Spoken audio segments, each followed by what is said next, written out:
Welcome to Biohacking with Brittany. Thank you for listening to another episode this week. And thank you for all of the recent love on the reviews and the ratings. I really appreciate that. And I read all of them. And it just means a lot to get some feedback. And I'm just really grateful. Today's episode is all about functional medicine for women's health, something that I am very passionate about. I recently actually just did a course in that space. And so diving into functional medicine today with Laura was very cool.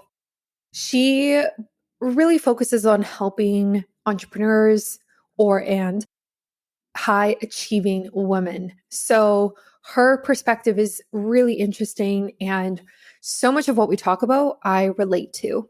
A lot about how society is kind of designed for men in mind, especially when we look at careers, especially when we look at working a 9 to 5, this or 8 to 5 or 8 to 6, I guess nowadays, I don't know. And thinking about how it's so designed to be the same every day, right? Like show up, fire from all cylinders, Monday to Friday, blow off the weekend, do all this stuff, and then come back on Monday and do the same thing. And it's not designed for women in mind. Women are different every single day. Our hormones are different every day.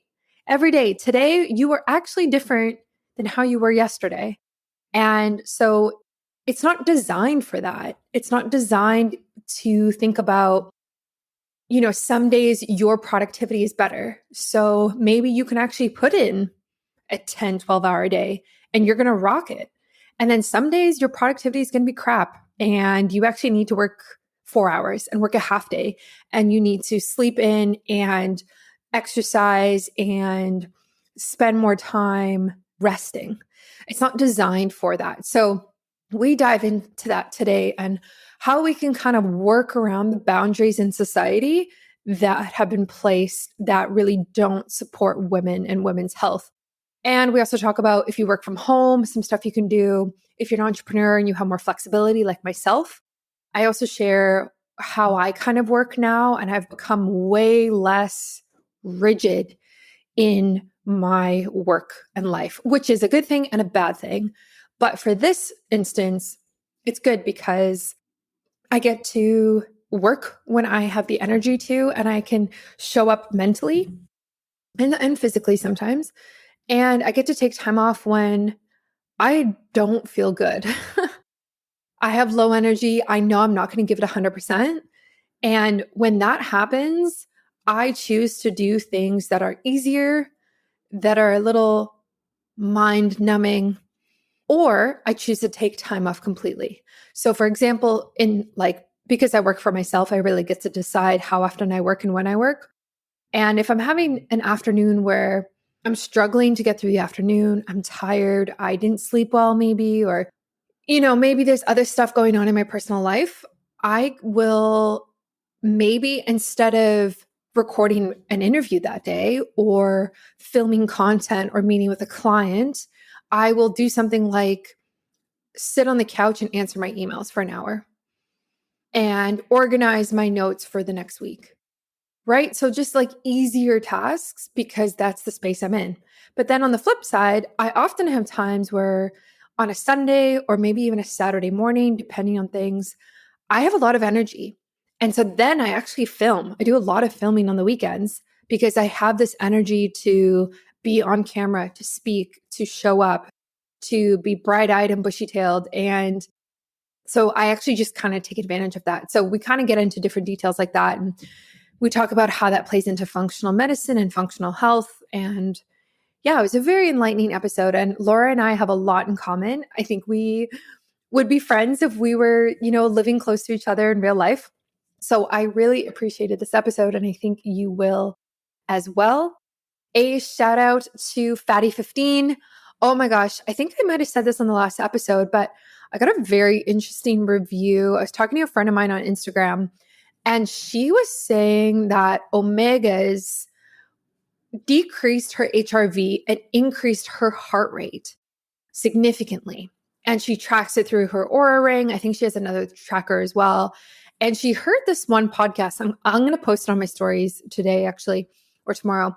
She heard this one podcast that said, somebody was talking about this and saying, hey, like omega-3s can actually have a negative side effect for some people. And that was the first time she's heard it. And she's been on omega-3 supplements for years. So she's like, okay, maybe this is why I'm reacting, like having these biomarkers change. So she goes off omega-3, takes a break, starts taking fatty 15, and her levels are way better, way healthier. Her HRV is higher. Her resting heart rate is lower. She's having no adverse side effects to the fatty 15, which is the C15 molecule. So that was so interesting. I could not believe that because I have not heard about, negative side effects to omegas like that. So I recommended the fatty 15 to her as a essential fatty acid that no one really knows about, that is 3 times more potent than omega-3 and is phenomenal. Works to be anti-inflammatory in the body, works for helping balance hormones, which we all love, and has replaced omega-3s for me. So I've actually run out of omega-3s now, and I'm not ordering anymore because I don't think I need it. With the research that's been shown with fatty 15, it just seems like unnecessary. So I really suggest fatty 15 for everybody. My husband takes it as well. I think it's fantastic. And I did a whole podcast episode with their team. I'll probably invite them on in the new year. We'll do another episode, but I really encourage you to check that out, especially if you are trying to you're struggling to find a good quality omega-3, which was my issue as well. So many times you're taking them and they're like made from algae, which can be decent, or they're made from fish oil. And then it's like, where are the fish from? Are they farmed? Are they wild caught? All of these things. And I don't know. It seemed like a lot of headache for me personally. So, and you also have to take a lot. Whereas with fatty 15, you take one tiny pill. Like, I can't even describe to you how small it is. It's like the length of like your baby pinky nail. Like that's how like long it is. And then it's like super skinny, super, super skinny. So it also makes my life easier too. So that's fatty 15. You can check them out on my website or linked in the show notes if you are interested. And a shout out to Biooptimizers. Let me tell you about my sleep issues that I've been having lately, okay? I am waking up in the middle of the night every night this week. And I'm not lying. I'm not lying. I'm trying to figure it out. I don't know what's going on. I don't know if there's something in the air or the stars or solar system, whatever. I am waking up in the middle of the night and it's hard. I feel tired and I'm getting through it. Anyway, Biooptimizers has this product called Sleep Breakthrough. And so I've been using this to really help with that. So I take a scoop. Actually, I take 4 scoops before I go to bed at night. And then I will take some if I wake up in the middle of the night as well. And I take their magnesium during the day. And it is helping. So the reason that I like their Sleep Breakthrough and always recommend it is because it doesn't have melatonin in it. It has the precursors to melatonin. And I think that's an important distinction. A lot of people will have negative side effects to melatonin. They will feel groggy. It will mess up their other hormones. It will mess up their circadian rhythm if they take too much. They become reliant on it and always have to up their dosage. So that was not the rabbit hole that I wanted to go down. So I love taking this Sleep Breakthrough powder. It tastes great. And it's got things in it like vitamin B6, magnesium, different herbs that are also really good for like calming the nervous system and falling asleep. And that is why I love it. So you can check that out on my website. It's also in the show notes. It's kind of everywhere. That's Biooptimizers. And definitely use my discount code Biohacking Brittany in all capitals. That will get you the most discount possible. Okay. It's kind of hidden from the world. Like it's not on their website. It's not on like any of these coupon websites that you see. So it's just for like people who are in my network and in my audience. So use that. You can also obviously share it with your friends and family, but yeah, it just saves you the most amount of money. And that matters because supplements can obviously get to be a lot. So the other thing I want to mention is I have a new Amazon page. If you are curious about what I buy from Amazon, go check it out. It's linked on my new website. Praise the Lord. So happy about it. And I just added a ton of stuff actually. And this is stuff I literally own in my house. Like I'm not paid to put these things, like these companies aren't paying me to sponsor them or anything like that. So I have a bunch of different lists on there. So I have one for like healthy home, all the different pots and pans and utensils and all these glassware, different things that I use. I have a list of healthy beauty products, and I just added all of my hair care products that I use by a company called InnerSense there. So you can go through them: shampoos, conditioners, leave-in products, styling oils, heat protectors. This InnerSense company has been my favorite. I've actually been using them for over 3 years. So check that out. What else do I have? I have the self tanner I use, which is all natural on there. And I love that self tanner, let me tell you, because without it, I look like a ghost in the winter. There's no sunshine in Vancouver, like during this time of year, not that much. And I also have my supplements, all the health books that I read, and some other things as well. So definitely check that out if you're like, hey, I know Amazon Prime is like doing all these extra things for Black Friday coming up. I wonder what Brittany buys from Amazon. Go take a look. I also think I have like very interesting random things on there too. Like I have the enema kit that I use on there.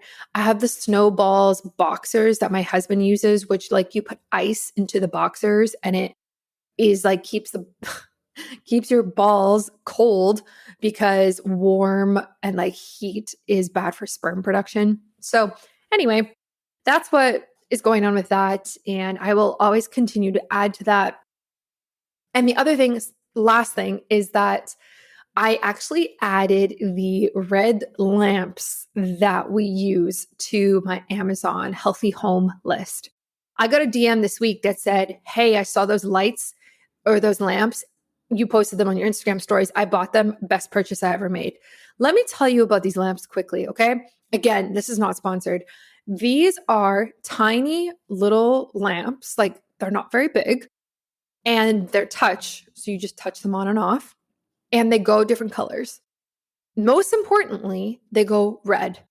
This was the only lamp that I could find on Amazon that could turn white and red in the same light bulb without me having to buy a different light bulb, do all the research, blah, blah, blah. And it's touch. So it's so easy. And even better is it remembers the last setting you set it to. So when I'm waking up in the middle of the night to get up, to have a snack, to pee, whatever it is, you know what I do? I lean over, I touch the lamp turns on. What color is it? It's red. So I'm not disrupting my circadian rhythm with this bright white light in the middle of the night. It's great. And then when I'm reading, say I can't go back to sleep, I'm reading Akatar right now, which is A Court of Thorns and Roses. When I'm reading in the middle of the night and when I'm reading before I go to bed, we actually have the lamps set to red. So there's no blue light whatsoever coming from them. There's no blue light actually in our apartment at all because I refuse to have blue light on at night. So anyway, that's to say, if you are looking for a solution, which I looked for years, and you're looking for a bedside table lamp, or maybe for your kids' room because you don't want blue light to interrupt their circadian rhythm, those are the lamps that you need.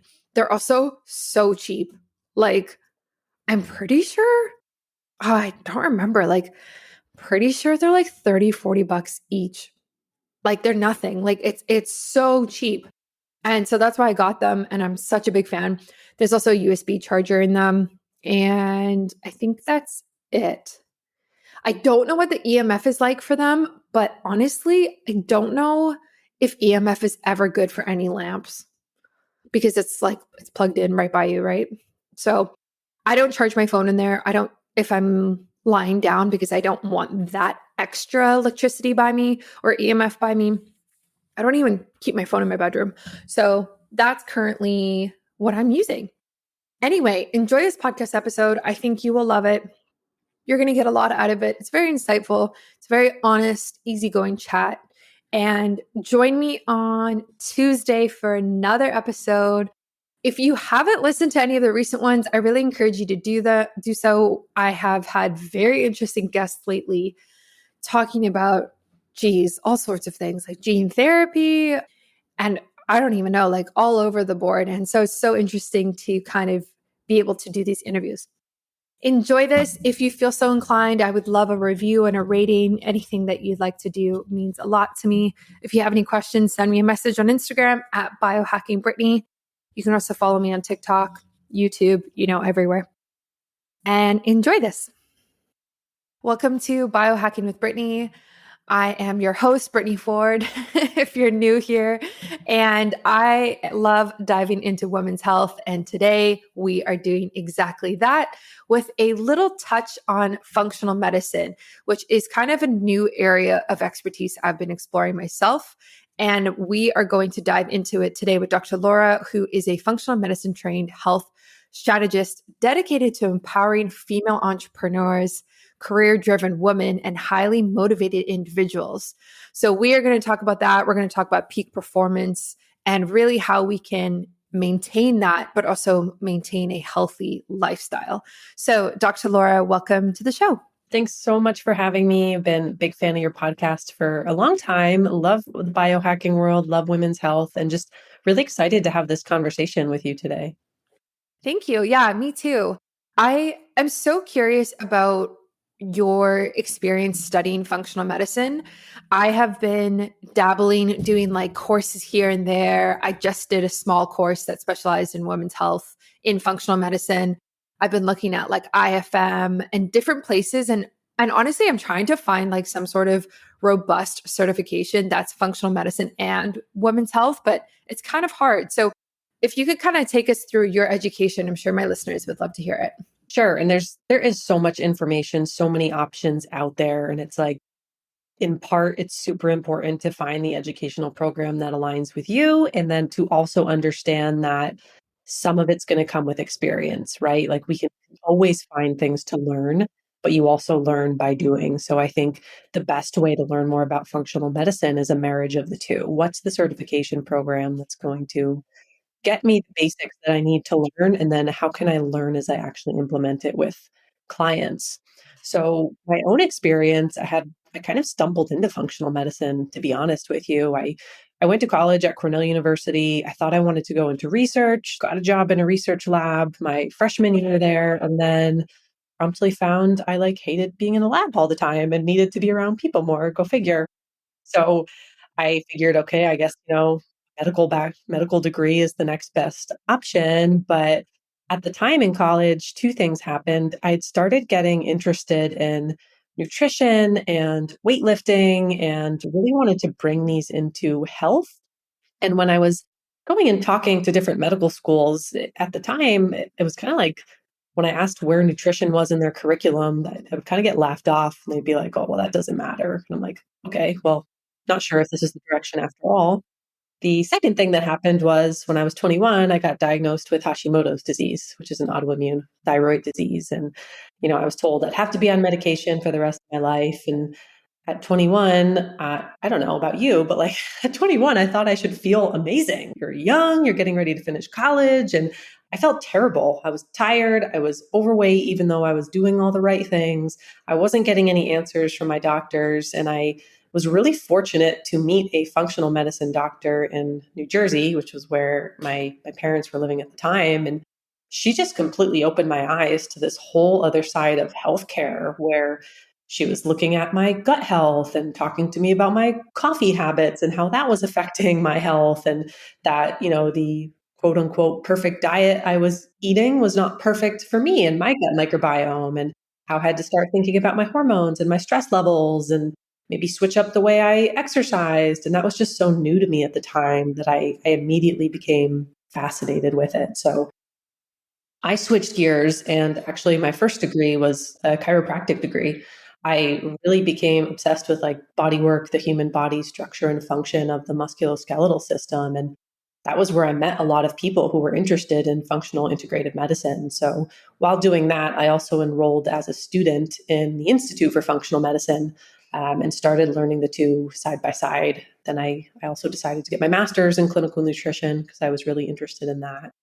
And really, I did the IFM certification program in functional medicine, and it was just the first of many, many programs I've pursued. I'm also currently in like Academy for Aging, anti-aging medicines, functional program. We'll be finishing that up later this year.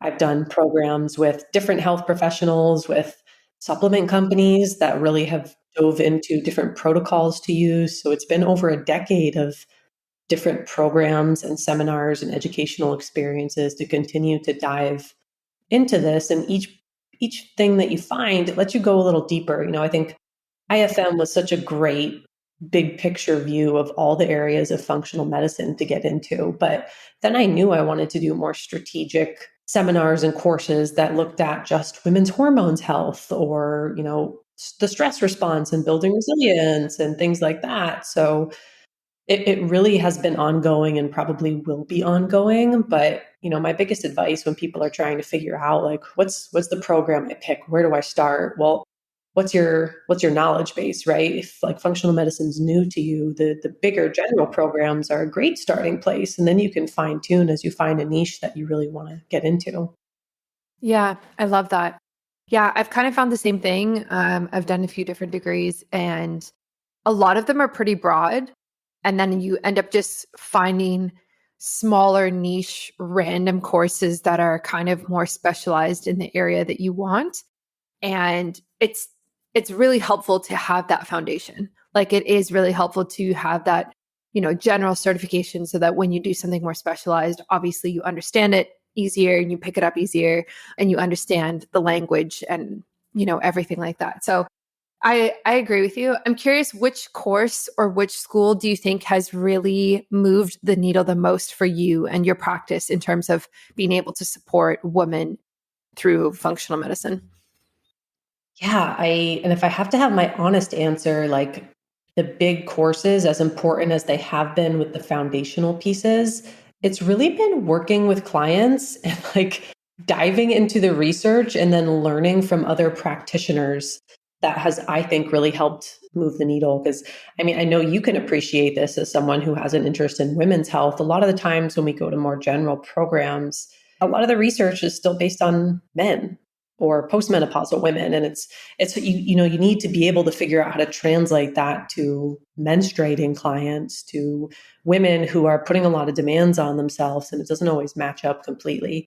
So I've learned a lot just from diving into the research myself, from literally just working with people hands on. I also think of the work of like Dr. Kayla Osterhoff. Like she is really into research around women's health and hormones, and in terms of like the productivity, high performance space. So I learn a lot from her and her content. I have yet to find like that one. I like envision this. Maybe this is something that we just need to make now that we're having this conversation. This like functional medicine, women's health, and high performance functional medicine course that, teaches other practitioners like how do we actually apply this info to this population, right? Because every area, whether it's the gut microbiome, whether it's biohacking, whether it's hormone support, we have to have special considerations for busy working women, for women with a cycle, for women without a cycle. And I haven't seen one program that quite exists yet that covers all those bases. It's more been a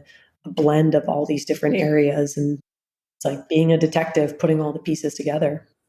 Yeah, I totally agree with that. I have not seen any programs that have specialized in high performance for women. Like the one, even the one that I'm doing right now at Czech Institute is for women's performance, but it's athletic performance, which is also interesting and obviously a piece of the puzzle.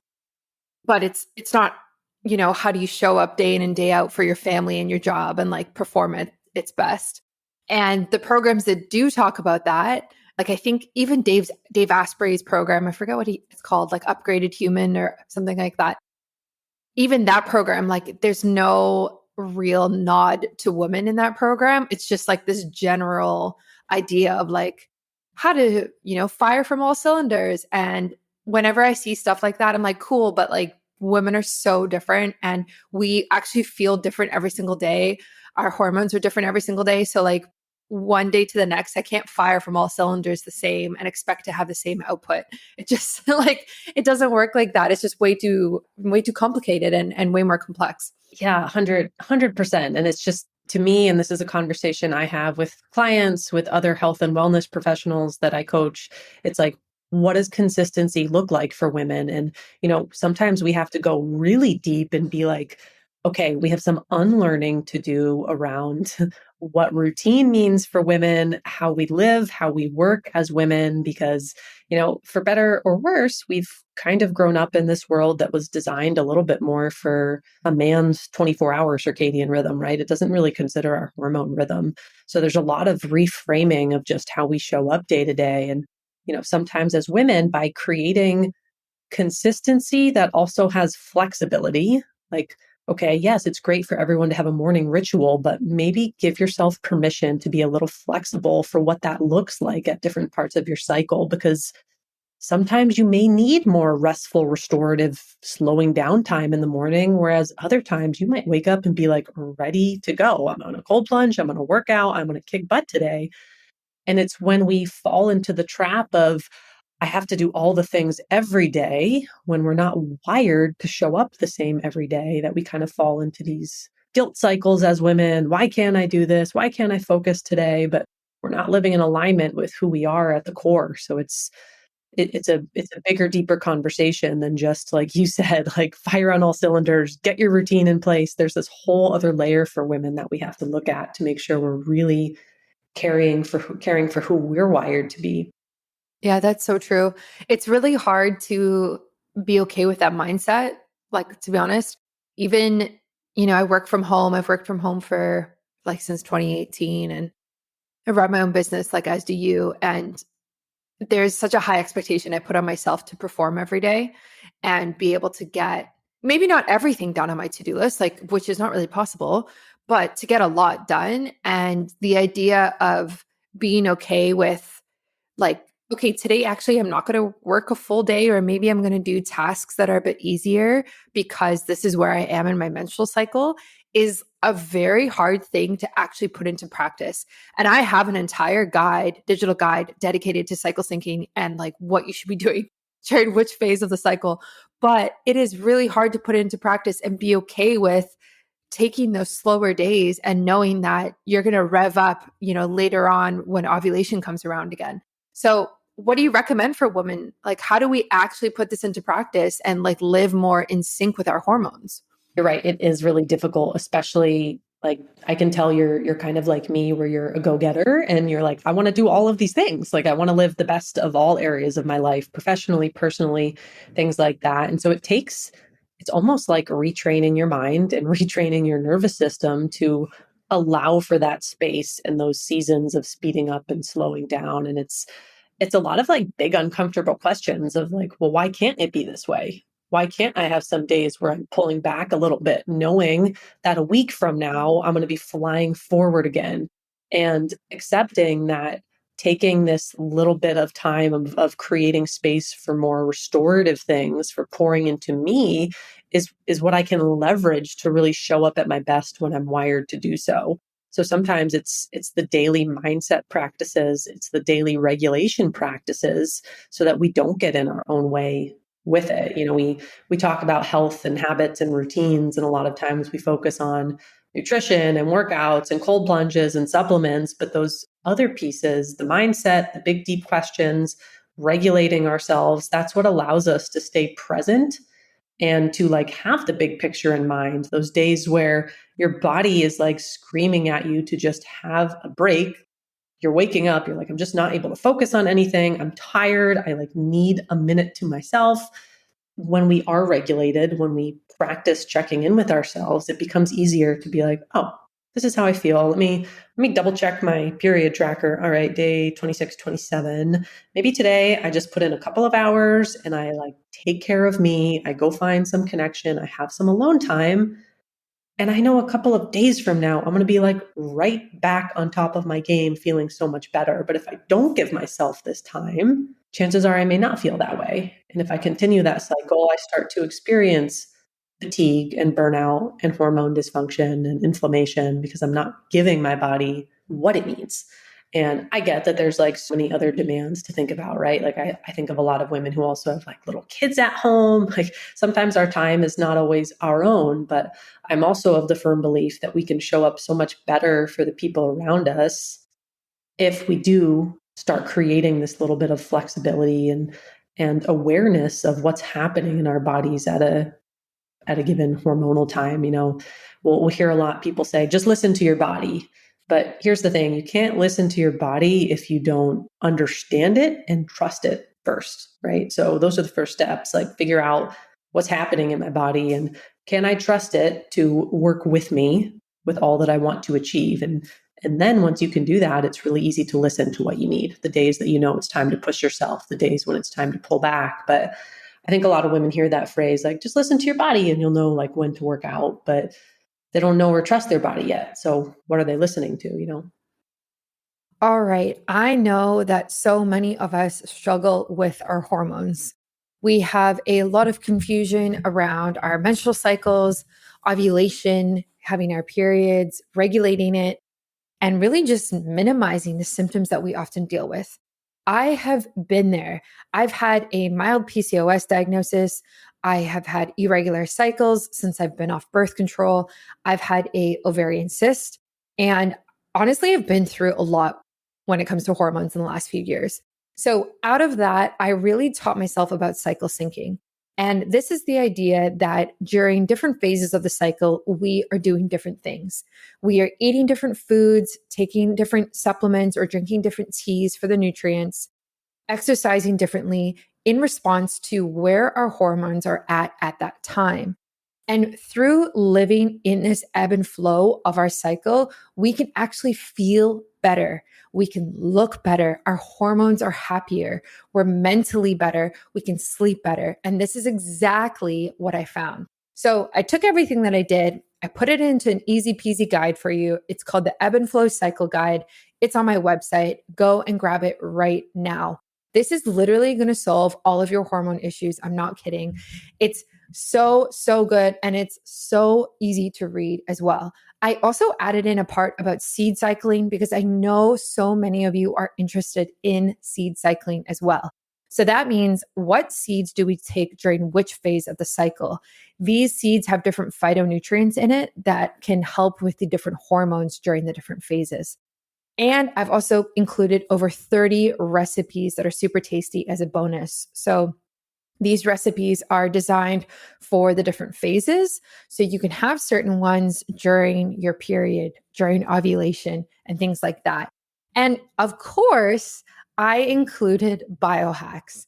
I included which biohacks to do around ovulation to optimize that, how to optimize your menstrual cycle or your menstruation during your period, and everything like that. Everything from castor oil packs to acupuncture to red light therapy to healing baths that I love. That is what I did. So this is my ebb and flow cycle guide. You can grab it on my website right now, biohackingbrittany.com. Go for it. And I hope you really enjoy it. There's been over 500 that have been bought already, which is so amazing to see. And I'm just so thankful that I get to help women with their hormones and on their health journey. Yeah, that's a really good point. Something that I've started implementing in the last few months is kind of breaking free of this idea of 9 to 5, Monday to Friday.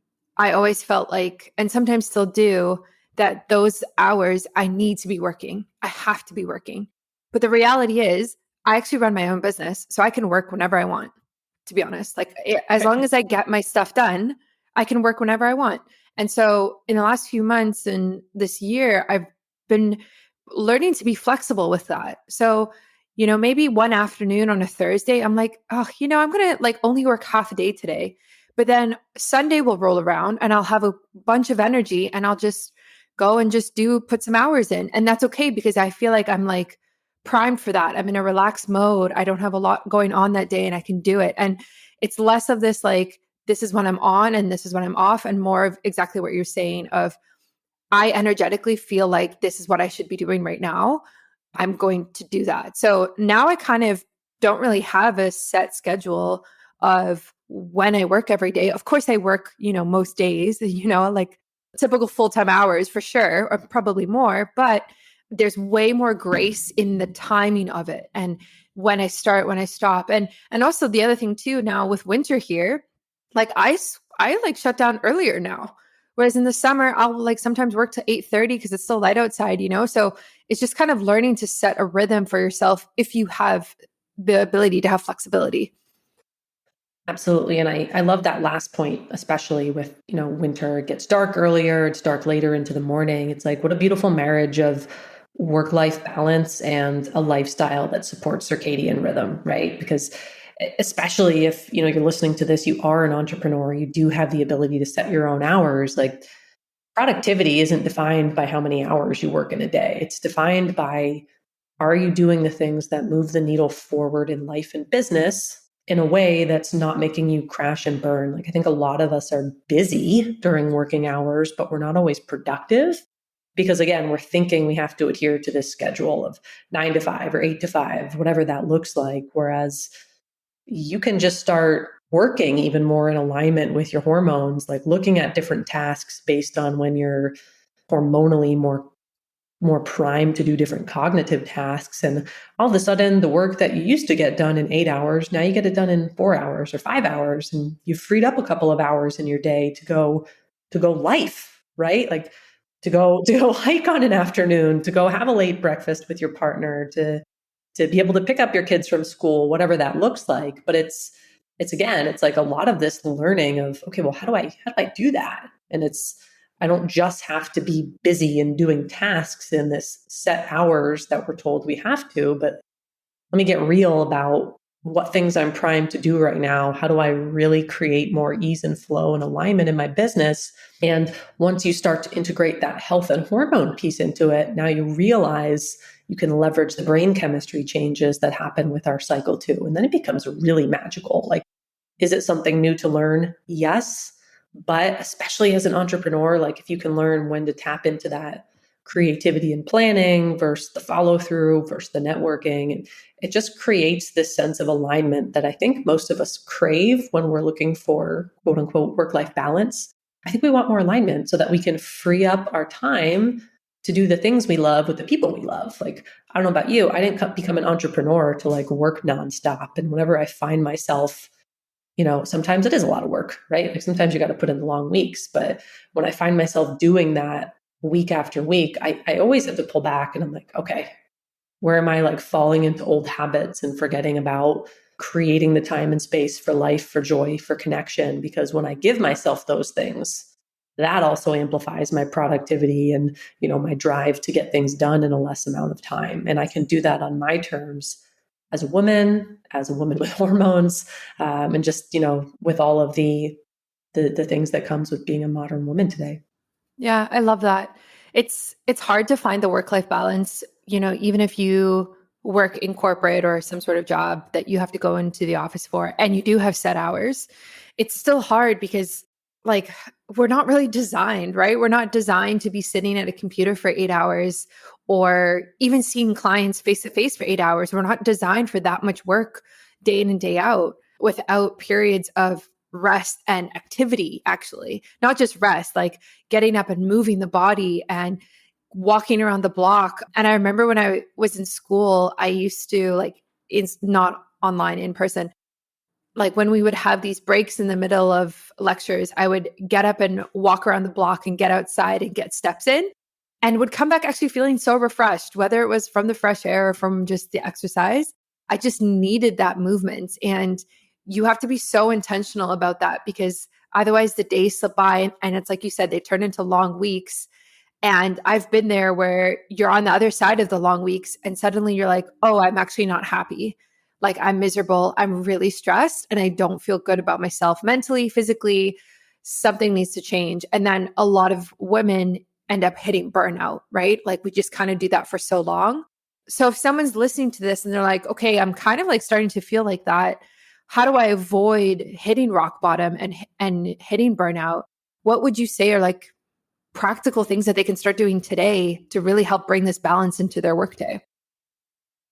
Absolutely. And I know everyone wants to hear, I mean, maybe not your listeners, but a lot of times when I get asked this question, people are like, what's the supplement? What do I take to prevent burnout? And it's like, it's such a deeper question than that, right? But, as to use the example you just said of when people are in like, in a job or in school, they're in a 9 to 5, and sometimes they don't have control over the environment. Like, it takes so much self responsibility and so much intention to make sure you're creating the space for those habits. Because as much as we want to think that, our companies will come up with the best corporate wellness programs, the best kind of things for us, like, it's their responsibility in ideal world is to create a work structure that gives you space to take responsibility for your health and well-being. But at the end of the day, it is on us to help figure that out. So when I think about, the women who I've worked with, who I've seen, who have either been in burnout or they're kind of teetering on the edge of burnout, there's a couple of different ways that we look at it. Like,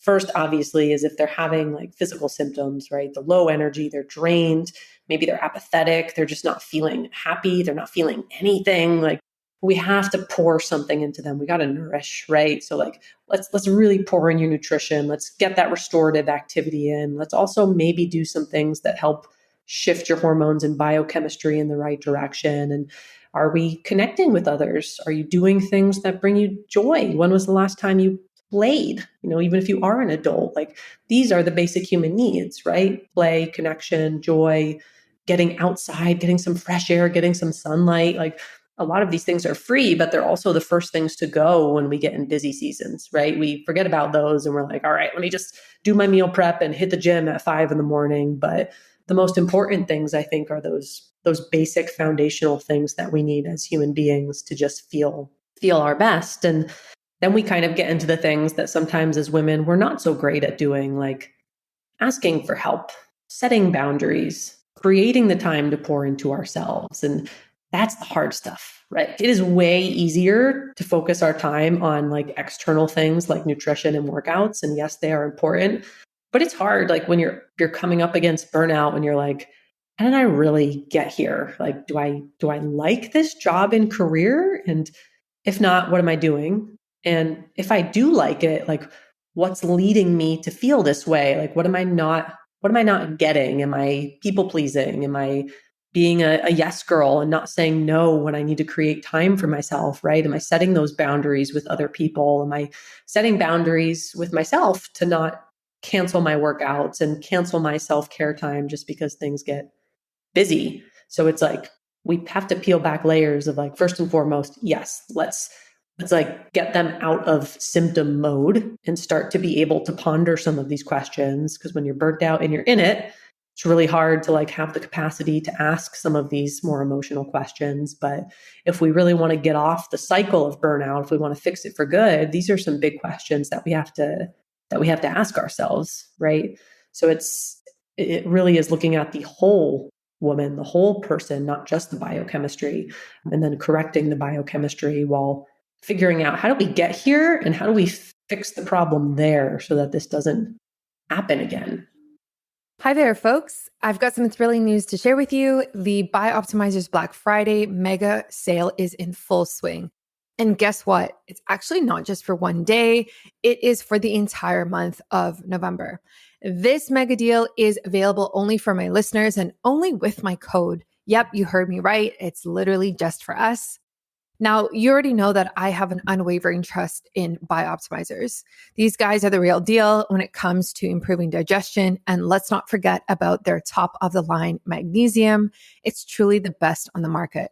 Plus, they actually back up their products with a rock solid 365-day money back guarantee. No questions asked. Now is the time of year when you fill up your shopping carts and stock up on Bioptimizers goodness. Trust me when I say this, you won't be able to find a better Black Friday deal anywhere else, not even on the mighty Amazon. The biggest discount you can get and amazing gifts with purchases are available only on my page, bioptimizers.com/biohackingbrittany with code biohackingbrittany.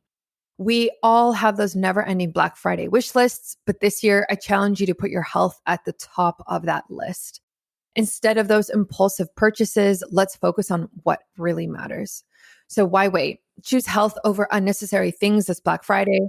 Head over to bioptimizers.com/biohackingbrittany and enter my code biohackingbrittany at checkout.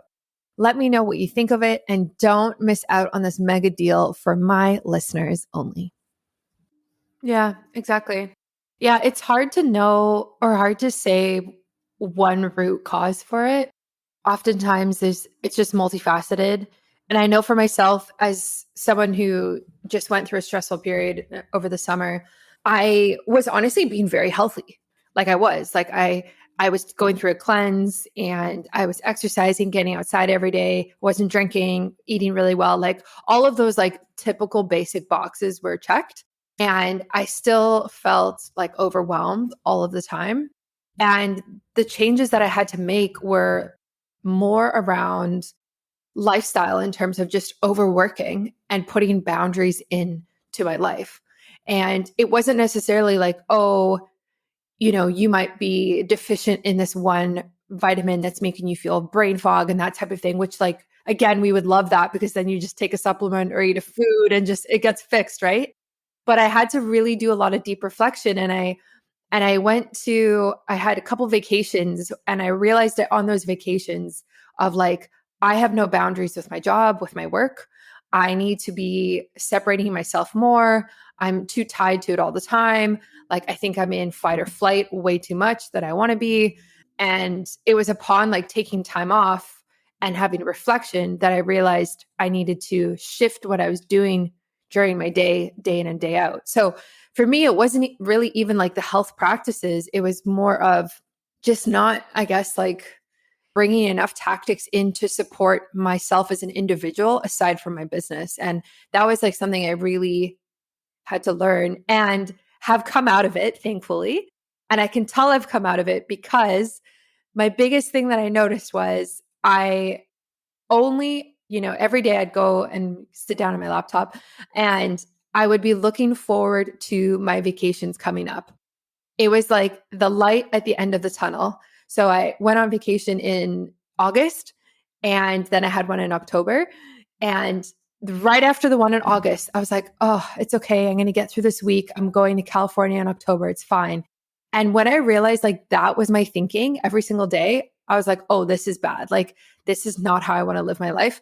Anyway, I'm totally rambling about this, but that was really what made me realize like, I don't want to be living for vacations. I don't want to be living for time off or weekends. Like, I want my life to be reflective of something that I love and cherish and I'm proud of. And so I had to do a lot of deep work to be able to figure it out and fix it. And thankfully I came on the other side of it. But yeah.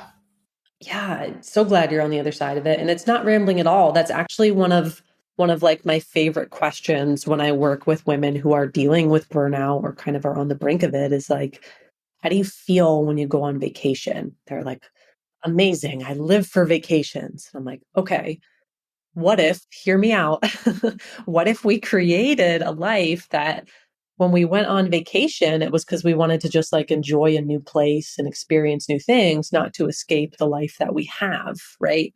So, like, we can bring that to it, but that's what requires the really hard work because then we have to look at, like, all right, how am I operating every single day? And similar to what you felt you had going on, like, so many of us just operate from this autopilot fight or flight state where we're just like going through the motions. And like I've been there myself before. And sometimes you come out of it and you're like, where did the last month go? Like what just happened?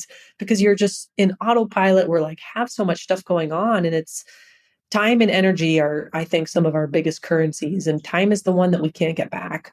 So I think it's, just starting to shift how we look at all of these things. And yes, even as a health professional, like I don't think my job stops after the lab tests and the supplements.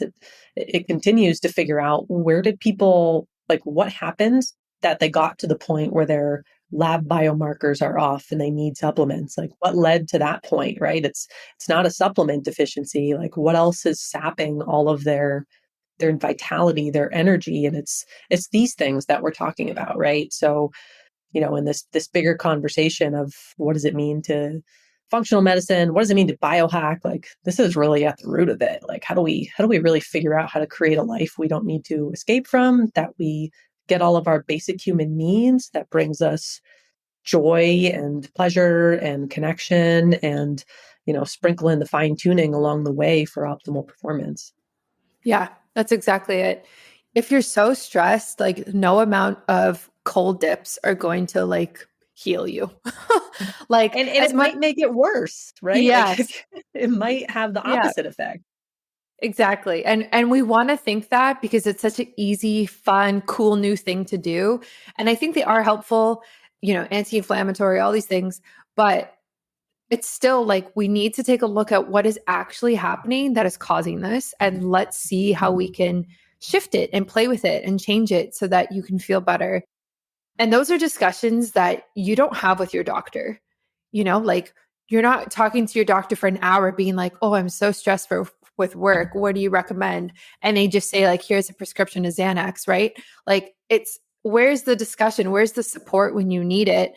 That is like such a holistic view. And a lot of the time, at least I find for myself, like I'm kind of just doing the research myself and healing and figuring it out for myself because I don't know, there are practitioners online, but it's not as accessible as I think it should be in society right now.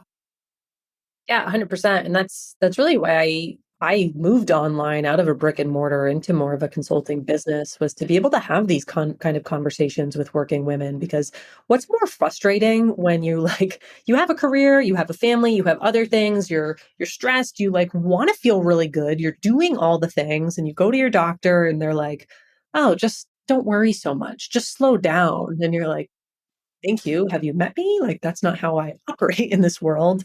So like these conversations are the important conversations. And I think that's the beauty of podcasting. I think the beauty of having virtual consulting practices, I know for me at least, is now there's so many more avenues to have these kind of conversations versus, when I'm in a clinic, I'm seeing people one on one.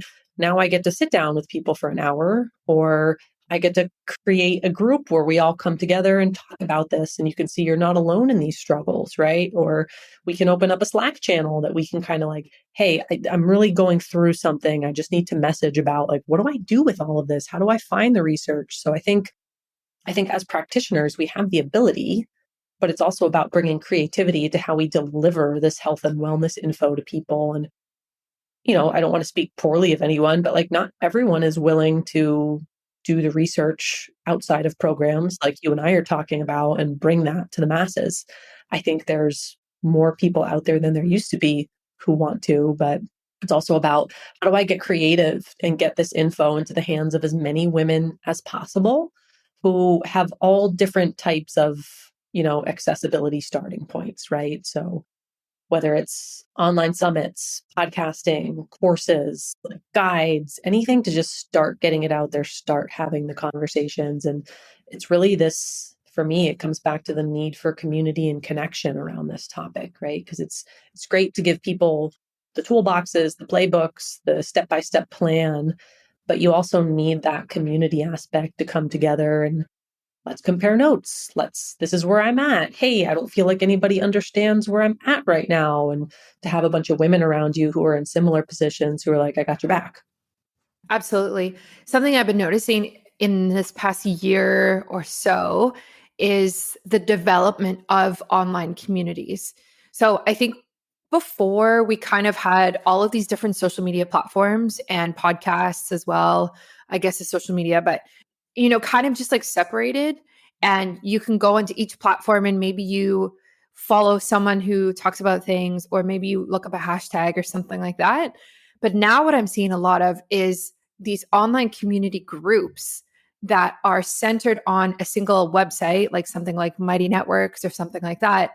And it's specialized in this one thing. And in that one platform, there'll be a course, a guide, and a forum. And the forum is like all of these people all around the world who are going through exactly what you're going through. And it's so cool to see that because I think that's what we've kind of been missing is it's been so awesome for social media to come. There's been so much benefit from it. Obviously, there's a dark side as well, but there's a lot of benefit from it. But I've really missed community and really missed like a one place that's a hub that we can just like go deep on functional medicine for women and like talk about very specific things and have so many different points of view. So I only see that increasing for the next 5 years in the online tech space. I'm curious if you've seen stuff like that too. I'm sure you have. Yeah, absolutely. I think that's only going to keep growing. And I also think there's going to be a return of more in-person components to that. So now, you can envision these networks where here's the course, here's the educational material, but here's also the forum where I get to access professionals and other people and guest experts. And then once or twice a year, I have an opportunity to go to a retreat, to go to an in-person event, to actually connect in person with those people. I think we're going to see that more and more, and it's needed, right? So again, everyone may have different points where they're willing to like invest in some of those experiences, but I love at least having a virtual community. It lets you connect somewhere, and then our job, or at least how I see my job as a facilitator of that, is like, all right, now how do I make sure that they're interacting with each other? Do I create virtual Zoom happy hours, virtual retreats for them to connect in real time? Do they need accountability buddies? So depending on like how you want that experience to look, you can find connection with people all around the world who get what it's like to be in your shoes. And I think that has the power to be one of the best drivers of health, as long as it's a respectful community. Like, I think we've also all probably maybe seen social media groups before that kind of looks like a bunch of people complaining about things. So also I will say, as you go to search for your communities, like, find your vibe, right? Like, be around people who are looking to improve, to forward, like to think forward, to have a respectful dialogue, to exchange information, and just to connect human to human.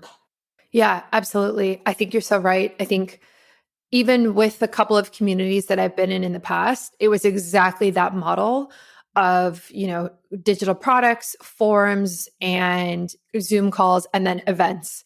So, like a retreat or a meetup, or something like that in a big city.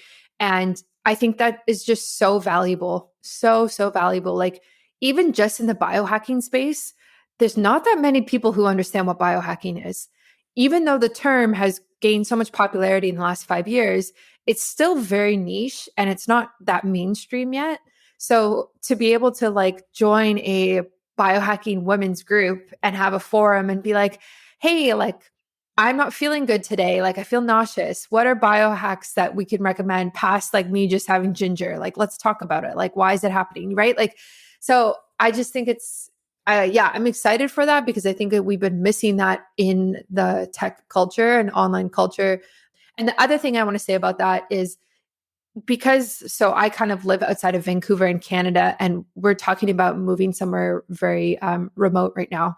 And that's really great because then I can live in nature away from EMF and radiation and all of those things and have a healthier life, but still have my community that like gets me and we can talk about things.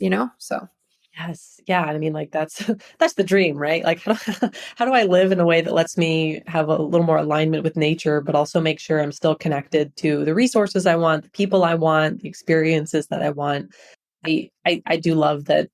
I think it is going to become more and more popular. And you're completely right about biohacking. I think sometimes when it's hard to see the picture when we're in the frame. So like, you and I are in the field and we think everybody knows about it. And then you like, I don't know, I posted on LinkedIn about it the other day and I get all these, I'm like, what's biohacking? What's functional medicine? I'm like, wait, okay, yeah. All right. Really gotta back it up, gotta make it more accessible from like an energy standpoint. I think a lot of people get intimidated sometimes if they hear from like, if they read up on biohacking, they think it's all about like crazy tech tools and things like that. But in my mind, it's really just a beautiful way of like getting back to our roots, leveraging modern technology, and every woman can benefit from it as long as it's coming from a female centric perspective. So I hope to only see more and more growth in like the women's biohacking space in these next couple of years.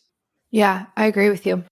What do you think are some myths or maybe misconceptions that people might have about women's health and high performance? Like, what do you kind of come across when you're talking to your clients and you're like, oh, actually, this is how it works, even though the common narrative might say otherwise? Yeah, I would say the biggest myths or roadblocks that I think women have come up against is they think they have to do more, They think they have to give up the things they love and that it's going to be hard and really expensive. And none of those things are necessarily true. What really has to happen is just rewiring how we look at things and changing how we operate on a day-to-day basis. High performance doesn't necessarily mean following the strictest diet or buying $1,000 of supplements every month. It means looking at getting real about what are the demands I'm placing on my body every day in my business, at home, in my workouts, and what do I need to do to match the supply to meet that demand? How do I let my physical body run with my mental ambition, right? And you don't find that in one pill or in one tool. You find it in, again, how do I give my body exactly what it needs? And I think for most women who are, in this high performance space, and a lot of them feel okay. They're like, I feel good. I don't feel terrible, but I don't feel great. And so like the tools that take you from being in a place of illness, of not feeling great to good, are a different set of tools than the place that take you from good to great, right? So while you're healing from a major health crisis, you might use one set of tools to get you to a baseline, but then you probably have to change what you're doing to take it to that next level, that optimization level. So I think sometimes people don't always look at the whole journey, and they're coming, depending on where your starting point is at, is going to determine what works best for you. But the reality is, I think what moves the needle for most women in the high performance space is, instead of jumping into doing more, right? Taking more supplements, doing more biohacks, doing harder workouts, it's okay, how do I actually take a season to really, really tap into what my body needs and what is my baseline right now? And from there, I can start to leverage my daily habits to take it to that next level, right? Because a lot of times people are like, oh, it's all mindset. Well, it's really hard to change your mindset if your brain is all inflamed and you're not getting enough nutrition to it. It's really hard to trust your gut. You'll see that a lot in the high performance space, like trust your intuition.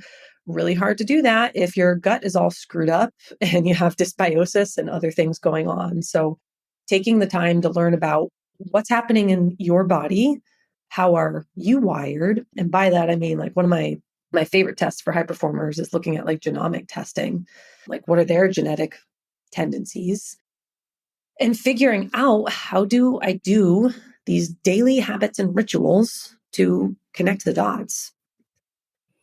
Yeah, So, absolutely. just it's relearning, and it's really spending a season where you're prioritizing learning about it. Like, we hear that word priority thrown around a lot. Like, I have all these priorities, but let's be honest, the essence of the word priority is singular. So we may have one point in life where our priority is little kids. Maybe in another season, our priority is business growth. But eventually, to be a high performer, you have to have a season where your priority is your health and learning how to take care of yourself. And it's more of an educational journey that lets you understand yourself on this deeper level versus just blindly following the strict diet, the workout plan, things like that. One of my favorite game changing supplements that got released this year is Fatty 15, which is just changing how we see essential fatty acids. C15, the first essential fatty acid discovered in over 90 years, is at the heart of Fatty 15. This science backed, award winning supplement is setting a new standard for long term health and wellness. Imagine reversing cellular aging, achieving whole body and mind health. Fatty 15 offers 3 times more cellular benefits than omega 3, targeting and reversing the core of how we age. If you value omegas for your hormonal health like I do, Fatty 15 is a revelation for menstrual well being. It's the breakthrough that we've all been waiting for.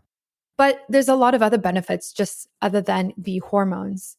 It is more than a supplement, it is a lifestyle game changer. Say goodbye to those days of feeling sluggish and hello to a renewed sense of vitality. Whether you're an athlete looking to optimize your performance or someone simply aiming to improve your overall well being, or maybe you're also interested in longevity and anti aging, Fatty 15 is definitely for you. This is one of the best supplements I discovered this year, and I am so thankful that I did. You can use my link in the show notes to get a discount off of Fatty 15. They don't have any discount codes, so you have to use my link if you want to save. And I highly suggest you do so and add this to your stack of supplements today. Yeah, I love that. Yeah, I think that's so important. And I love the idea of things being a season and being a phase. And this idea that life is fluid is something that I've been thinking about a lot recently. Because kind of before this, especially with health, maybe you start a new habit and you're like, okay, I'm going to do this every single day for the rest of my life. Like, I got a cold plunge every day for 2 minutes because it's so good for me. But the reality is like, that's not going to happen. And then it becomes cold outside, or then you go through a season and maybe you're too stressed and it adds too much stress to you to cold plunge and whatever happens. And so I think there's something really forgiving and graceful about accepting that life is fluid, and you could be in a season that's really tough right now, but that season will end and you will have a great season coming up, and you will probably have another season that's hard as well.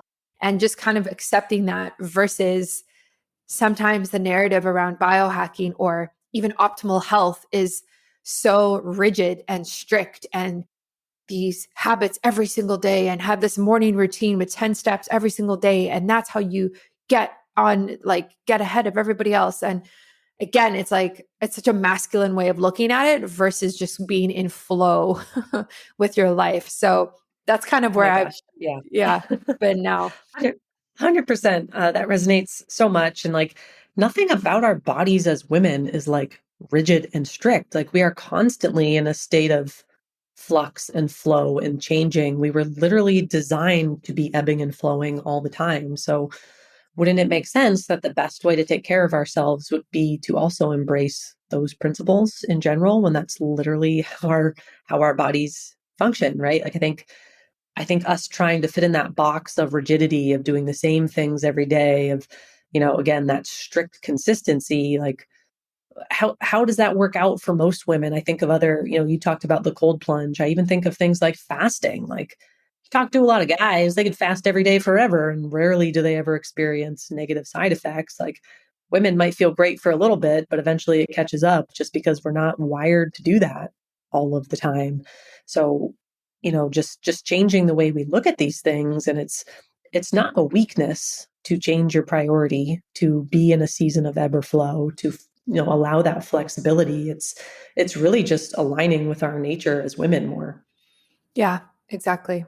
Yeah, I love that. And sometimes it does take crashing and burning to be able to realize like that's kind of where we want to live. I remember when I first started getting into biohacking, I went through a really big phase of fasting every single day.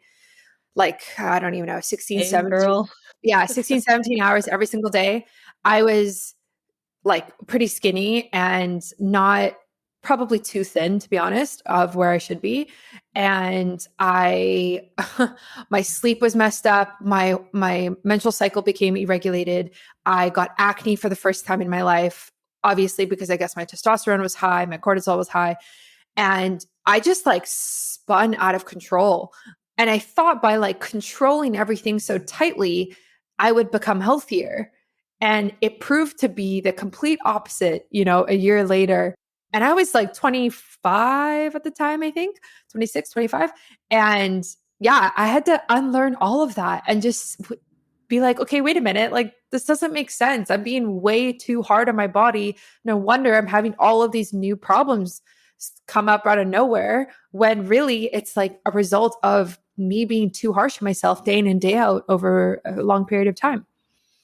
Yeah, and I agree with you that a lot of times we all have to like go through that first. I mean, I've talked to a lot of like female biohackers in the space who are like, have we all had this journey where we like fasted until our hair fell out and our Yeah. periods changed? Like, okay, I went a little bit too far, but like initially you feel great, and then it becomes too much of a good thing. And I get it. I think there's so much pressure too to like look a certain way, to show up a certain way, to be doing all of the things.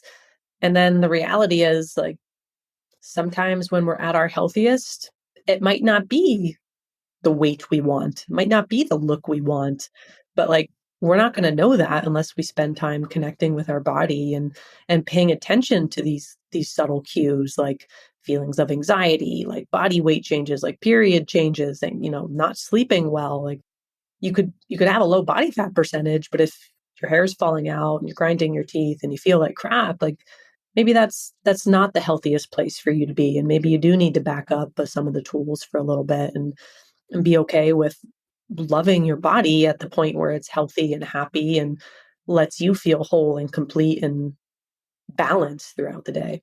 Yeah, I agree with you. And I think when my menstrual cycle started like getting out of control, I became really scared because I think that your menstrual cycle is such a good indicator of your health. How regular is it? What does your period look like? Are you ovulating around the same time? Are you ovulating at all? Right? Like this idea of fertility being such a biomarker, to be honest. And so sometimes when we do certain biohacks, it just throws that out of whack. And how can that be good for you if you're supposed to be fertile? You're supposed to have this regular cycle. How can it be good for you to do all of these things that we see these people recommending? And that's kind of when I started pivoting towards women's health more and advocating for it more, is because I saw people like Dave Asprey and Ben Greenfield and like Gary Brecka now, like all of these people talking about doing these really like cool biohacks, but they're all like 50-year-old men. Like it's not the same. We can't do what they're doing. It's not going to work. And I get that they have their own voice and brand and they have this whole cult following and whatever. But man, there's got to be more big people and like leaders out there who are women who are like, hey, this is how to lead your life optimally without being just so aggressive about it. Yeah, absolutely. And it's even that when we look at like ovulation, like periods, like how many of us growing up were like heard like, oh, periods are gross. Oh, you can't talk about this. Like, oh, it's hormones. Anytime that someone's acting a little bit off, like she's hormonal, like it's a bad thing. So it's also a lot of rewiring of no, like she's hormonal. Like, yay, we want that. Hello, vital sign here, just as important as heart rate, everything else. Like, if you're ovulating, that means body is in a safe place, even if you don't want kids. Like, you're not ovulating, you're not making progesterone, you get PMS symptoms, you have all these other issues. So it's also just once we understand that this is actually an amazing, beautiful thing, not a gross thing, not a dirty thing, not an annoying thing, like that starts to change the game on how we start to prioritize it too, because it's not something that we want to just suppress and mask and get rid of. We want to optimize it. Yeah, I think women's health in general is so taboo. It's a lot better now, but it took a long time to get to where we are. I mean, even the fact that women weren't included in research until 1993, that was 30 years ago. Like that's not very long ago. And you're very much right. Like when I was growing up, your periods was not something that you talked openly about.